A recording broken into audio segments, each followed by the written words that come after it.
ஒரு கொஞ்சம் வருஷமாவே இந்த பக்கத்து இண்டஸ்ட்ரி மூவிஸ்லாம் வந்து ரொம்பவே சூப்பரா இருக்கு. அதாவது ஒரு இண்டஸ்ட்ரி எடுத்துக்கிட்டா எங்க கிட்ட சூப்பரான 500 கோடி 1000 கோடி ஏன் 2000 கோடி மூவிஸ் இருக்குன்னு கூட சொல்றாங்க. அதே இதுல இன்னொரு இண்டஸ்ட்ரி எடுத்துக்கிட்டா எங்க கிட்ட மூவிஸோட கண்டென்ட் வந்து ரொம்பவே சூப்பரா இருக்கும். அது மட்டும் இல்லாம நாங்க புது புது முயற்சியா பண்ணி நல்ல மூவிஸ் தான் கொடுப்போன்றாங்க. ஆனா அதே இதுல நம்ம தமிழ் சினிமாவுக்கு வந்தா எப்பவாவது ஒரு சில நல்ல மூவிஸ் வருது. மோஸ்ட்லி வந்து எல்லா மூவிஸுமே வந்து மக்களுக்கு பிடிக்கிறது இல்ல. அதனாலே மற்ற இண்டஸ்ட்ரியோட மூவிஸ்லாம் பார்க்குறப்ப இந்த மாதிரி படம் எடுக்க சொல்லுங்க, நம்ம தமிழ் டைரக்டர் என்ன பண்றாங்க அப்படிங்கிற 1000 கேள்வி. நம்மலாம் தெரிஞ்சுக்க வேண்டிய ஒரு விஷயம், அதாவது prime form of the industry, அதாவது கேரளா இண்டஸ்ட்ரியை பொறுத்த வரைக்கும் அதோட பிரைம் ஃபார்ம்ல இருக்காங்க.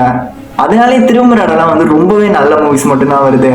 ஏன் ப்ரோ இப்போ தமிழ் சினிமாவுக்கு பிரைம் ஃபார்மே கிடையாதா அப்படின்னு கேட்டா 2000 2010 வரைக்கும் தமிழ் சினிமாவோட ஒரு கோல்டன் பீரியட்னே சொல்லலாம். ஏன்னா இப்போ ரிலீஸ் ஆன படம்லாம் வந்து பிழைப்பா இது, ஆளவந்தான், பஞ்சதந்திரம், அன்பே சிவம், கில்லி, சந்திரமுகி, வரலாறு, சிவாஜி, பில்லா, சுப்பிரமணியபுரம், சிவா மனசுல சக்தி, 1000ல் ஒருவன், சிங்கம். இந்த மூவிஸ் எல்லாம் கேட்கிறப்ப எவ்வளவு ஒரு சூப்பரா இருக்கு. அதாவது ஒரு கோல்டன் பீரியட்னே சொல்லலாம். அப்ப வந்த எல்லா கண்டென்ட்டுமே ரொம்பவே சூப்பரான கண்டென்ட். அது மட்டும் இல்லாம எடுத்த புது புது முயற்சிலாம் ஹிட் தான்.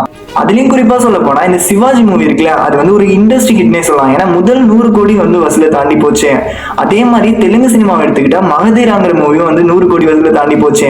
இதனாலே தெலுங்கு சினிமா தமிழ் சினிமால வந்து ரொம்பவே பீக்ல இருந்த டைம்ல இந்த மாலிவுட், அதாவது கேரள சினிமா வந்து ரொம்பவே டவுன்ஃபால்ல தான் இருந்தாங்க. ஏன்னா அந்த அளவுக்கு ஒரு மூவிஸ் வந்து அவங்க பார்க்கல. அது மட்டும் இல்லாம அவங்க ஹையஸ்ட் பட்ஜெட்ல போட்டு எடுக்கிற மூவி கூட ரொம்பவே ஆவரேஜா தான் போச்சு.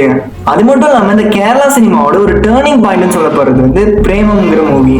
அதாவது நம்மள முக்காவாசி பேர் வந்து முதல் அந்த மலையாள மூவியை பார்த்ததே வந்து பிரேமமாக தான் இருக்கும். ஏன்னா நான் கூட ஃபர்ஸ்ட் டைம் பார்த்த ஒரு மலையாள மூவினா அது பிரேமம் தான்.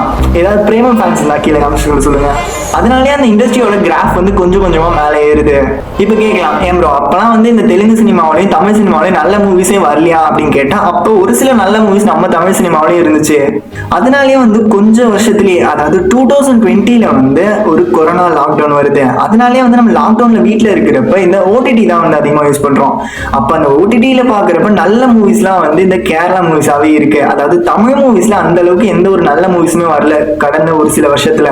அதனால இந்த ஓடிடியில பாக்குறப்ப அந்த மூவிஸோட கண்டென்ட்டும் புதுசா அவங்க யூஸ் பண்ற அந்த ஐடியாவும் எல்லாருமே பிடிச்சி போய் அந்த இண்டஸ்ட்ரியோட கிராஃப் கொஞ்சம் கொஞ்சமா ஹை ஆகுது.